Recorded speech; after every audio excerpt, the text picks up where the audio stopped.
Yo, I expected him to win, but like, this is better.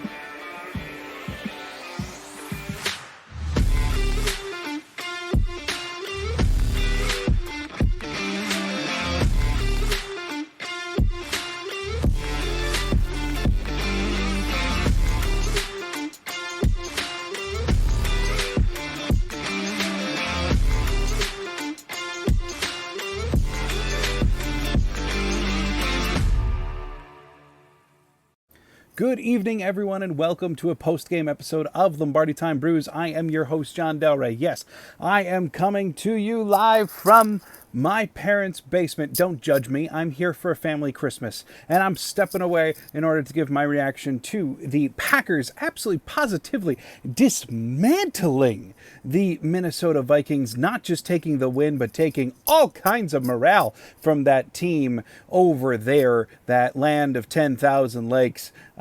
One heck of a win for the Green Bay Packers. You know, coming into this game, there were a number of things that I said were the keys to the game. Number one, control Justin Jefferson. Yeah, they did it. I mean, Jefferson, looking at the box score here, he ended with a whopping one catch for 15 yards. Huh. It's almost like Jair was able to shut him down. A couple of key stats, too. Look, in the Week 1 matchup, Jair was basically on Jefferson about 33% of his routes. Here, at least as of halftime, I don't have the final numbers quite yet because I'm really recording this one quickly. But at least as of halftime, Jair was on him about 67% of the routes run for Jefferson.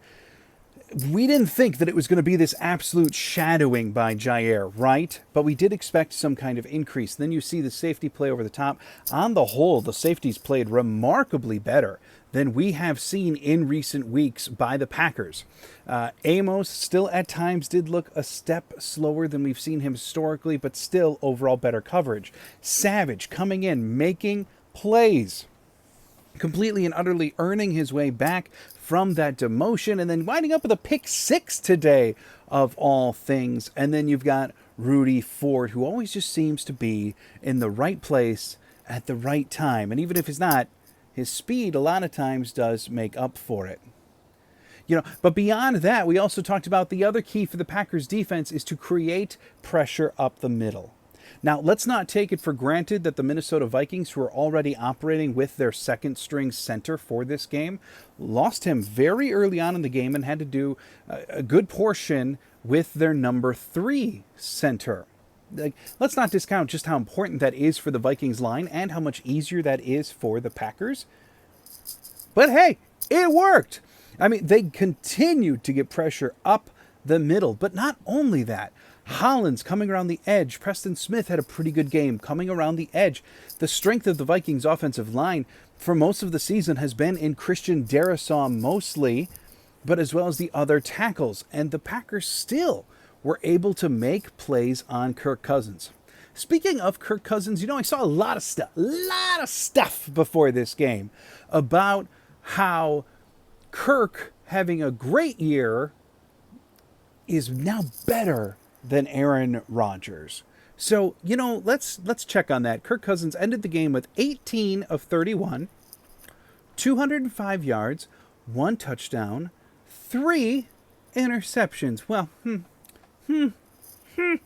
doesn't seem all that Aaron Rodgers-like. Oh, and Dalvin Cook, the other guy that I was really concerned about in the Minnesota offense, wound up with 9 carries for 27 yards total. I was called out a little bit on my last video. A couple viewers felt as though I did not give TJ Hockenson the credit that he deserved for changing this Minnesota offense. And while, frankly, that might be true, I also, looking across the stats every week, didn't see Hockenson as this tremendous threat. In today's game, Hockenson had a couple drops, but also pair that with he ended the game with 7 catches for 59 yards. Good? Helpful? Yes. Impactful? Probably not that much. Then you're looking at the offensive side of the ball for the Packers. In Week 1, Aaron Jones essentially averaged 10 yards per carry, but it was an absolute travesty that he only touched the ball, I think, like 5 times in Week 1, at least carrying the ball. Today, 14 carries, 111 yards, and a 7.9 average. For whatever reason, Aaron Jones knows how to run on the Minnesota Vikings. So overall, all in all, this is one hell of a win for the Green Bay Packers. There's no doubt about it. The Cleveland Browns took care of business for the Packers by defeating the Commanders. Well, now the Commanders are out of the playoff picture. Next week's game against Detroit in Lambeau Field, which, programming note, do not be shocked at all if that game is flexed to being Sunday Night Football next week. Just a heads up, don't be shocked. But that now is a play and you're in game. Now, Detroit, we're going to be talking about them a lot this week. Detroit's got a lot of things going on, including like absolute, just complete destruction of the Chicago Bears earlier today. And the Packers will have their hands full in a number of regards. But hey, today you did your job. You kept your hopes alive, and you took down what all season has been, albeit a very lucky, very good Minnesota Viking team. You know, there were a couple other really key players in this game. Kenny Clark, yeah, he was going against backups. Okay, that's not his fault. You play against who is across from you on the line. Be them good, terrible, 10th string, starter, Hall of Famer. Who cares? Your job is to impact the game. And Kenny Clark did such. On the offensive side of the ball, this was not a prolific passing attack. I mean, even in the first half, you saw the numbers. At one time, they had like 29 yards rushing, negative 15 passing, and then 210 yards of returns between Darnell Savage and Keyshawn Nixon. You know, but looking across the offensive spectrum, Aaron Rodgers finishing 15 of 24 for 159 yards, 1 touchdown. Allen Lazard being the leading receiver, 5 catches for 59. Christian Watson, I will say this, you know, he was a true blue game time decision. And he looked like it during this game. He just didn't look as graceful with his speed. He didn't look as fast. This week, I'm glad he was able to go. I'm glad the Packers allowed him to go in such a big game. Now, very fortunately, turns out that they didn't need him all that much, but he ends the game with only 1 catch for 11 yards. It just looks like he's a guy who could use a couple more days off, and hopefully he now gets them. I wouldn't be shocked at all if we don't hear about Christian Watson practicing until significantly later in the week, barring some kind of quick recovery. Special shout out, I just want to give this one too. Keyshawn Nixon. What a guy. Like you've seen him for weeks now that he's so close to breaking it. And finally today he did, taking one all the way to the house. Look, I know he wasn't the primary kick returner from week 1, but he stands a really good shot to be an all-pro kick returner and is quickly finding himself on the list of guys that the Packers must bring back next year. They must re-sign him. He's quickly finding himself in that category. Quite remarkable from a midsummer signing that we all thought, well, that's cute cornerback depth. That's good. And Bisaccia knows him. He'll help on special teams. Good. Well, he's turned into that and so much more for the Green Bay Packers. So, hey, there you have it. By the way, if you're a new sub to the channel, thanks so much for sticking around. Thanks so much for being here. I hope you're enjoying the things that I'm putting out.